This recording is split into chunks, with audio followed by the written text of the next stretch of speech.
Bonjour, bienvenue à ce webinaire sur la segmentation. Donc, touchez votre cible par la segmentation à l'aide de groupes d'envoi. Donc, dans le système OpenField, ça s'appelle des groupes d'envoi. Pourquoi segmenter? Pour envoyer du contenu pertinent à nos abonnés, cibler les contacts dormants pour réengager la relation client, pas ouvert, pas cliqué, pas acheté depuis X temps, etc. On peut se segmenter aussi seulement pour obtenir des chiffres, donc générer des statistiques par segment pour savoir qui dans notre liste de contacts fait partie de telle région, par exemple, ou telle langue. Les email marketeurs en général estiment que 30% des revenus de courriel proviennent du ciblage de segments spécifiques. Donc, plus qu'on segmente, qu'on cible précisément nos contacts, incluant la personnalisation et le contenu dynamique à l'intérieur de nos courriels, plus il y a de résultats positifs. Taux de lecture augmenté, taux de clic augmenté aussi dans l'envoi de nos courriels. Sur quoi segmenter? Donc, on peut segmenter sur tout plein de choses. On peut laisser aller notre imagination. On a quelques exemples ici. On a les intérêts, la région, l'âge, le sexe, client et prospect, participation à un événement, membre, non membre, etc. Donc, on peut, à partir d'une fiche contact, créer des champs d'intérêt, des données supplémentaires, par exemple, plusieurs. Je pourrais avoir une dizaine de champs d'intérêt dans la fiche contact et on pourrait par après cibler les gens qui sont intéressés à telle chose pour leur envoyer une communication vraiment précise.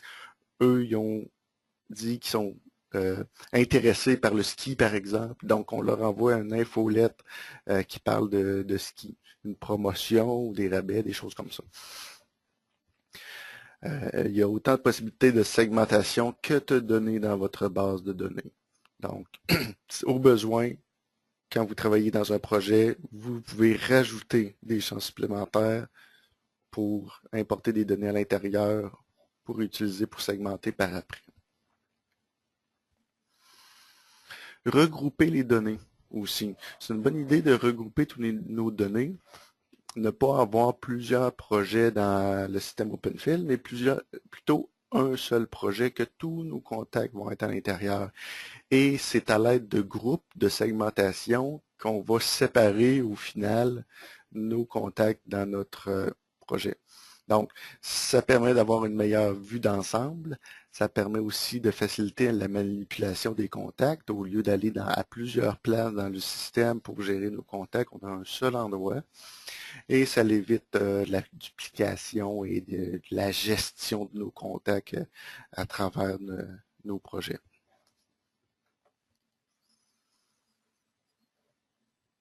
Donc, comment on fait la segmentation? À l'aide de groupes dynamiques. Donc, dans OpenField, ça s'appelle des groupes.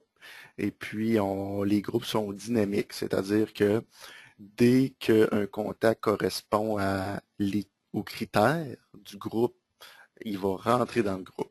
Donc, on a un groupe qui est déjà en place, qui est fait. On importe des nouveaux contacts, on en crée manuellement, etc. Si les contacts correspondent au groupe, automatiquement, il va être inséré dedans. Puis on va pouvoir s'en servir par après pour les envois.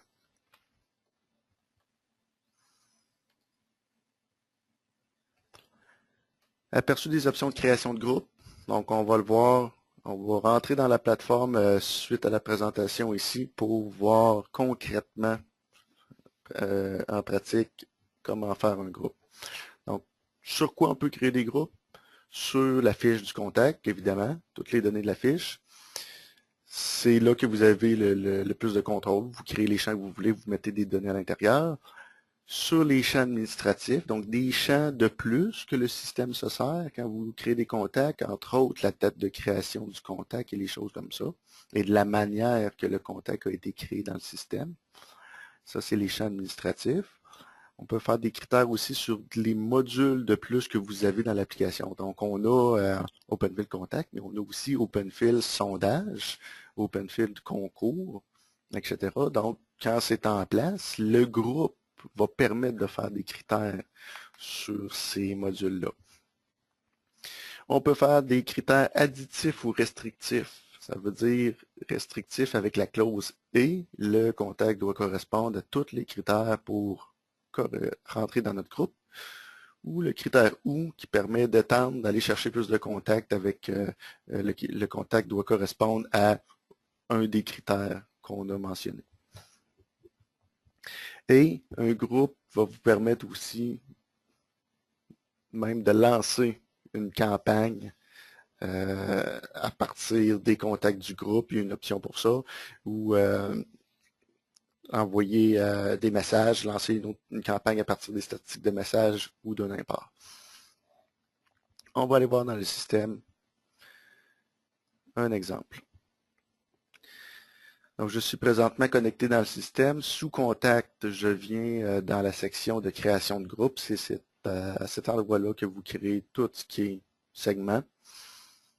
On crée un groupe, on lui donne un nom que vous pouvez catégoriser si vous voulez.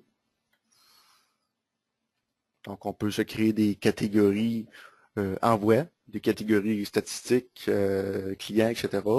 Ça sert principalement seulement à segmenter, pas à segmenter, mais à catégoriser vos groupes seulement pour vous administrativement dans le système. Donc, j'ai mon groupe qui est là. Je dois mettre des critères, évidemment, parce que j'ai aucun contact qui va correspondre. Donc, j'ajoute un critère. Et c'est à cet endroit-là que j'ai accès à toute la puissance des groupes pour mettre mes critères à l'intérieur. Donc, j'ai plusieurs options ici. Dans ce compte-là, j'ai pas mal toutes les options d'activer. Donc, concours sondage, comme je parlais précédemment, qui est ici. Mais principalement, on a accès à tout ce qui est contact. Donc, contact, ses données, son historique d'envoi de messages, ses abonnements, ses désabonnements, son état actif, inactif. Donc, on peut y aller sur son profil. Tous les champs de notre projet qu'on s'est créé, langue, province, âge, sexe, sont disponibles ici. Donc, je vais me faire un groupe sur, je veux cibler les gens de la province de Québec. Donc, je pourrais dire province égale Québec. J'ajoute mon critère. Le groupe se recalcule automatiquement et j'ai 9 contacts qui correspondent à mon critère province égale Québec. Et là, je peux continuer. Je peux me rajouter des critères soit avec la clause « et » par ici. Donc, le contact doit correspondre à tous mes critères pour correspondre à mon groupe. Ou la clause « et » ou, je veux dire, qui va correspondre à un des critères. Donc, par exemple, on aurait la plupart du temps les clients qui font des envois de courriel bilingues ont un groupe français et un groupe anglais. Donc, ils vont se créer le groupe infolette français qui vont cibler la langue est égale à français et que l'abonnement à l'infolette est vrai. Il est abonné. Donc, on va avoir 2 critères. Puis là, on peut rajouter d'autres choses sur la province, la tranche d'âge, des choses comme ça. Donc, ici, c'est la fiche d'un contact. On peut y aller sur ses états d'abonnement. Donc, on a des abonnements. On peut dire, es-tu abonné ou désabonné? Des choses comme ça pour le renvoyer ou juste consulter des statistiques. On peut y aller sur les scénarios automatisés. Donc, les scénarios automatisés, c'est nouveau dans le système depuis un mois environ, un mois ou deux. Ça permet de faire, par exemple, des scénarios automatiques d'envoi de cartes d'anniversaire. Donc, on a la date d'anniversaire dans la fiche du contact. On peut lui envoyer une fois par jour. Si c'est la fête, on envoie un courriel aux gens. Donc, après ça, on peut les cibler. Là, étant donné qu'on a un historique des scénarios exécutés, on va pouvoir cibler les gens qui ont participé au scénario, qui ont passé dans le scénario. On peut y aller sur l'historique d'envoi de messages parce qu'on envoie des courriels aux gens. Donc, on peut y aller et cibler les gens pour leur envoyer un rappel, entre autres, ou offrir une nouvelle promotion s'ils sont intéressés à un message précédent. Donc, on peut y aller, on peut dire, pour un message X, ceux qui on lui a livré et qui l'ont ouvert, ben, on pourrait leur envoyer un autre courriel intéressant avec des données supplémentaires en rapport à ça. Sinon, dans le cas d'un rappel, on dit, ben, je veux les gens qui l'ont pas ouvert et on renvoie le courriel. On peut y aller aussi par les hyperliens. Donc, les hyperliens, vous faites des messages qui contiennent des hyperliens vers vos sites web. Donc, on peut y aller sur les hyperliens et cliquer. Donc, pour un message en particulier, j'en sélectionne un et ici, je vais avoir tous mes liens contenus dans mon message et je vais pouvoir sélectionner celui qui m'intéresse ou plusieurs avec la touche contrôle. Donc, le groupe va me sortir les contacts qui ont cliqué sur ces deux liens-là dans mon message. Administratif permet de cibler des gens selon les données administratives. C'est rare que les gens se servent de ça pour faire des groupes d'envoi. C'est plutôt pour se faire des groupes statistiques pour consulter le nombre de contacts à l'intérieur. Donc, par exemple, on pourrait savoir qui a été créé dans mon projet par un formulaire d'abonnement. J'aurais la donnée et je pourrais préciser une période de temps.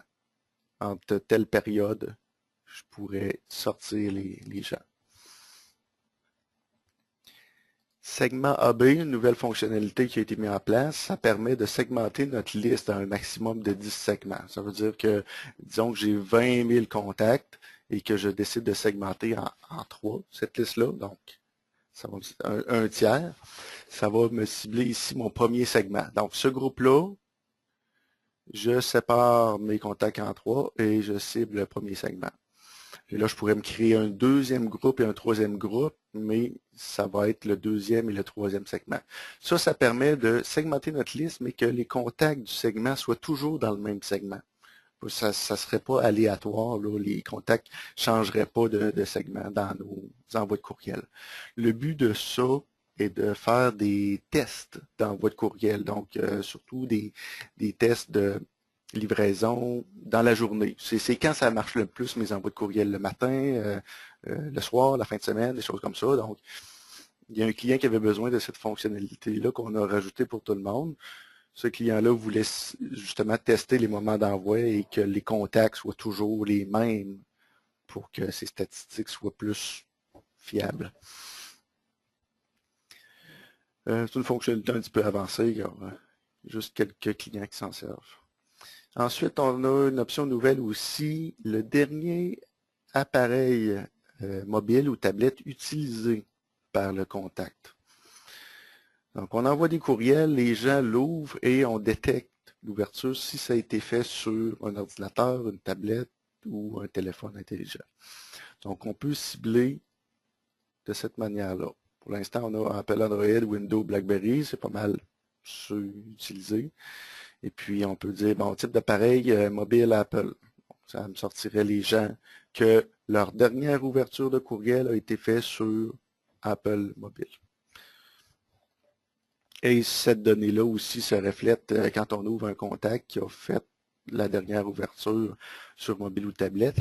Il apparaît une icône dans sa fiche contact pour voir le dernier appareil utilisé. Ensuite, nous pouvons y aller sur les concours. Donc, des concours qui ont été faits dans le système, on peut les cibler pour faire des rappels, des choses comme ça, ou un tirage. On peut faire des sondages sur invitation en lien avec le système. Donc, on pourrait faire des rappels aux gens qui n'ont pas complété le sondage ou qui ne l'ont pas débuté tout simplement. Mais on peut encore aller plus loin, cibler des gens qui ont fait une réponse en particulier sur une question. Donc, par exemple, qui était insatisfait, très insatisfait à une question précise, on aurait la liste des gens et, dépendamment de notre clientèle, on pourrait les contacter. Sur les tables relationnelles, donc les tables relationnelles, c'est des données supplémentaires qui ne sont pas dans la fiche directement du contact, mais à côté, mais associées au contact. Par exemple, faire une demande d'information. Donc, une demande d'information sur son site web, on a un formulaire.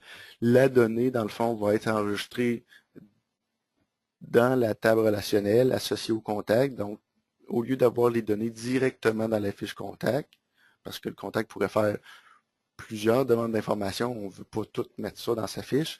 Donc, on fait une table relationnelle et puis les données s'accumulent à cet endroit-là. Et on peut faire des critères sur conversion. Conversion, c'est comme un peu un Google Analytics, je dirais, sur votre site web, mais l'avantage, c'est que les données sont associées à vos contacts dans OpenField Contact. Donc, on aurait des statistiques dans vos contacts de visite de site web, qui a visité tel hyperlien sur mon site web, et on peut se créer aussi des événements. Donc, un événement, il a complété le formulaire de demande de soumission, par exemple, ben, on a un événement qui dit oui, il a fait cette action-là. Donc, on pourrait ici préciser cet événement-là pour cibler les contacts. Donc, si l'exemple que j'ai, c'est un article vu, donc une page web avec un article, il a vu l'article et dans son contact, on voit la donnée de l'article.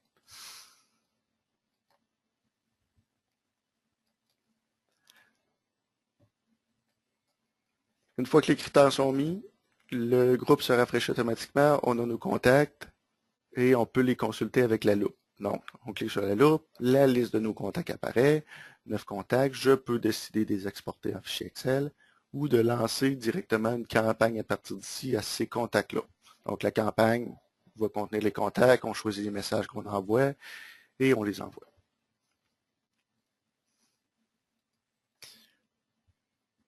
Donc, ça fait le tour de la présentation OpenField groupe, dans le fond. On a vu toutes les fonctionnalités assez puissantes de segmentation dans cette présentation-là. Si vous avez des questions supplémentaires, vous avez ici à l'écran nos coordonnées pour nous poser des questions. Vous avez aussi le courriel support à commercial-dialogueinsight.com que si vous avez des questions, vous pouvez nous poser. Donc, je vous remercie d'avoir participé au webinaire. Et puis, celui-ci va être disponible aussi pour télécharger bientôt, parce que le webinaire est enregistré. Il va être disponible pour télécharger sous peu. Merci beaucoup d'avoir assisté au webinaire et bonne journée.